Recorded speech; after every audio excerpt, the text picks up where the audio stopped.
By Emily Gimbavo. September 5 at 4:30 p.m. Maryland wide receiver Jeshaun Jones after the upset of Texas at FedEx Field.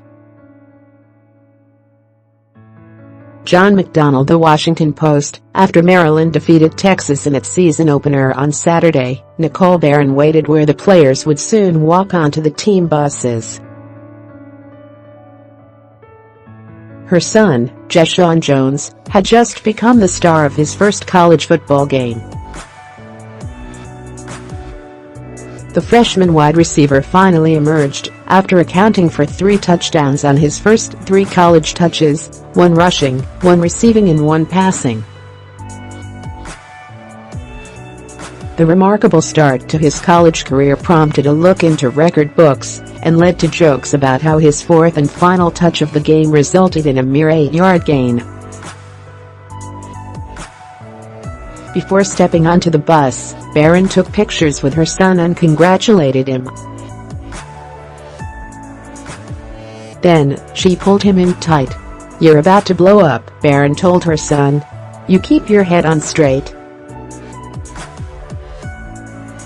Barron said she wasn't paying attention as much as she should have hours earlier, as the Terps embarked on their opening drive of the 34-29 victory.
He was good to go.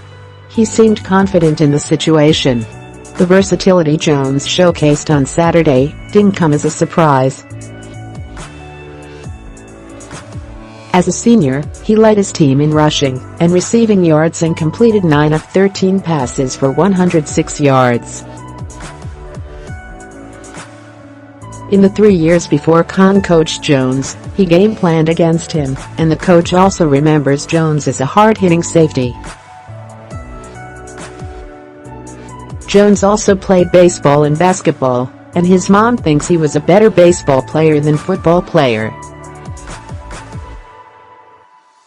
Of course, Jones and those around him know his debut performance won't be repeated every Saturday.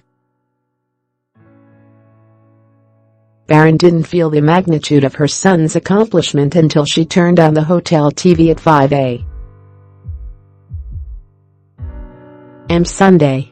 She couldn't sleep after the game, so she clicked to ESPN. Jones' second touchdown replayed on the screen, and his mom heard the commentator's reaction. "Jeshaun Jones, welcome to college football." Finally, she broke down and cried. Jones' debut begs a simple question: how do you top a performance like that? The rational answer is he might not. But that doesn't negate the promise he showed. "The good thing about Jay is he's pretty level-headed," Khan said. "I think he realizes what he did is not common." Read more. John Feinstein, "It's not that Jim Harbaugh is losing at Michigan, it's who he's losing to." Florida State's Willie Taggart accuses Virginia Tech of faking injuries to slow down offense analysis. The Washington Huskies lost, but the Pac-12 could be what buries their playoff chances.